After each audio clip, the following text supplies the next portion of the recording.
இருந்து மீண்டு வர்றது ஒரு விருப்பமும் ஆசையும் வராது. அவங்களோட ட்ரெஸ்ஸிங் சென்ஸ், வர்றவங்க எப்படி நீட்டாக ட்ரெஸ் பண்ணியிருக்காங்க, நல்லா முடிவெட்டிருக்காங்க, நல்லா நீட்டாக இருக்காங்க. நான் இப்படிலாம் வாங்கணும்னு ஆசைப்பட்டு வந்தேன், முடியினாலே என்னால் அதெல்லாம் செய்ய முடியாது. குடிச்சிக்கிட்டே என்னால் நீட்டாக சுத்தமாக ட்ரெஸ் பண்ணி நல்லா நீட்டாக, ஏன்னா காலையில் இருந்துச்சு குளிச்சுட்டு கடைக்கு போகிறது கூட பொறுப்பு இல்லை. எந்திரிச்சோட சட்டையை மாட்ட போயிடுறது கிடையாது. பல்லு வளர்த்துறதுக்கு டைம் இருக்காது. யார் வந்தாலும் நேரம் நின்று முடிஞ்ச பார்த்து பேச முடியாது. பயமா இருக்கும், பதட்டமா இருக்கும். வீட்டை விட்டு வெளியில எட்டி பார்த்து வர்றது. யாராவது ஏதாவது கேட்டுருவாங்க, இல்லை ஏதாவது புத்தி சொல்லிடுவாங்க. வந்து நீ ஏன் அப்படி பண்றேன்னு கேட்டா நான் போச்சு உடனே கேட்கிறேன், அப்படியே இருக்கு நீ கேட்கிறேன் அப்படின்னு அதெல்லாம் இல்லாம தொடர்ந்து வரும்போது நண்பர்கள்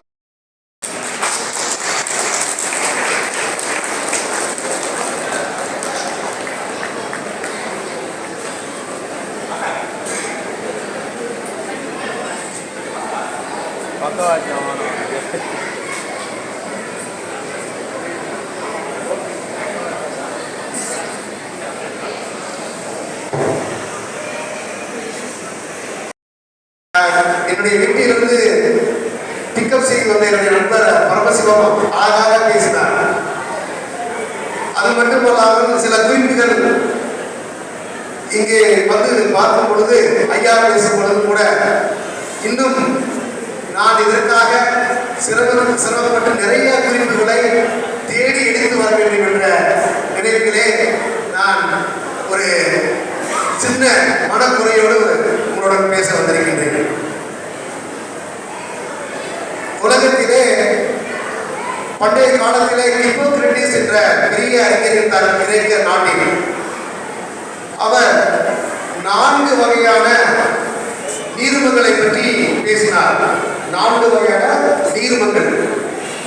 இந்த 4 வகையான நீர்மங்கள் நம்முடைய உடலிலே இருக்கிறது.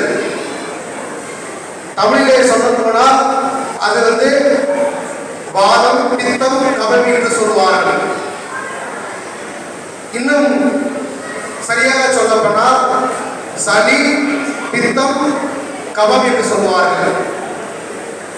பித்தத்திலே 2 வகையான பித்தம் இருக்கிறது. ஒன்று மஞ்சள் பித்தம், இன்னொன்று கரும்பித்தம். இந்த 4 வகையான நீர்மங்கள் நம்ம உடலிலே இருக்கிறது. இந்த ஹிப்போக்ரட்டிஸ் என்ற மிகச்சிறந்த மருத்துவ அறிஞர் பண்டைய காலத்தில் இதை பற்றி பெரிய ஆராய்ச்சி செய்தார். இந்த ஆராய்ச்சியின் முடிவில் என்ன சொன்னார் என்று கேட்டால், இந்த 4 வகையான நீர்மங்கள் நம்ம உடலில் மிக குறைவாக சுரந்தாலும் மிக அதிகமாக சுரந்தாலும் நம்முடைய உடலிலே ஒரு பெரிய மாற்றத்தினை ஏற்படுத்தும் என்று சொன்னார்.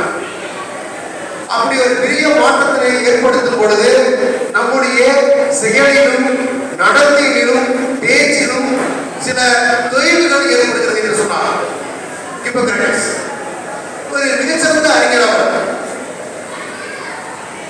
அந்த அப்படி ஏற்படும் அந்த நீர்மனுடைய எழுச்சி, அதாவது மிக அதிகமான அந்த நீர்மம் சுரக்கும் பொழுதும் சரி, குறைவாக சுரக்கும் பொழுதும் அந்த நீர்மம் நம்முடைய உடலிலே பலவித மாற்றங்களை ஏற்படுத்தி நம்முடைய உடலுக்கு உபாதைகளை உருவாக்குகின்றன என்று சொல்கிறார். பிற்காலத்தில் அது சம்பந்தப்பட்ட ஆராய்ச்சிகளை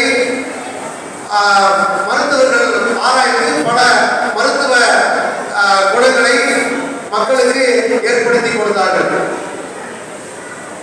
அது எப்படியோ அந்த காலத்தில் இயற்கையிலேயே இந்த நீர்மங்களுடைய நிலை மனிதனுடைய வீழ்ச்சிக்கு காரணமாக இருந்தது.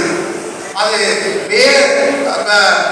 நீர்மங்கள் அதிகமாக சுரந்தாலும் நீர்மங்கள் குறைவாக உடலிலே சுரந்தாலும் மனிதனுக்கு உடல் உபாதை இருக்கிறது என்று சொன்னார்கள் போது. அதே போல இக்காலத்தில் நம்மளை அறியாமலே நம்முடைய நண்பர்கள் நாம் எல்லோரும் ஒரு குடி என்ற ஒரு மாய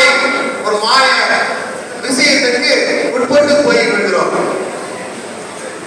இந்த மாயை என்று ஏன் சொல்லுகிறேன் என்று கேட்டால், இந்த மாயை எவ்வாறு உருவாகிறது என்று கேட்டால் 2 விஷயங்களில் உருவாகிறது. ஒன்று நமக்கு உள்ள கற்பனை, அடுத்து நமக்கு இருக்கக்கூடிய ஆசை, அடுத்து நம்முடைய இருக்கக்கூடிய பயம். இந்த 3 விஷயங்கள் சேர்ந்து மாய உலகத்தை நமக்கு உருவாக்குகிறது. இந்த மாய உலகத்தை உருவாக்குவதன் மூலமாக நம்ம சமூக பின்புலத்தின் வழியாக, நம்முடைய குடும்பத்தின் வாயிலாக வரக்கூடிய விளைவுகளினால் வர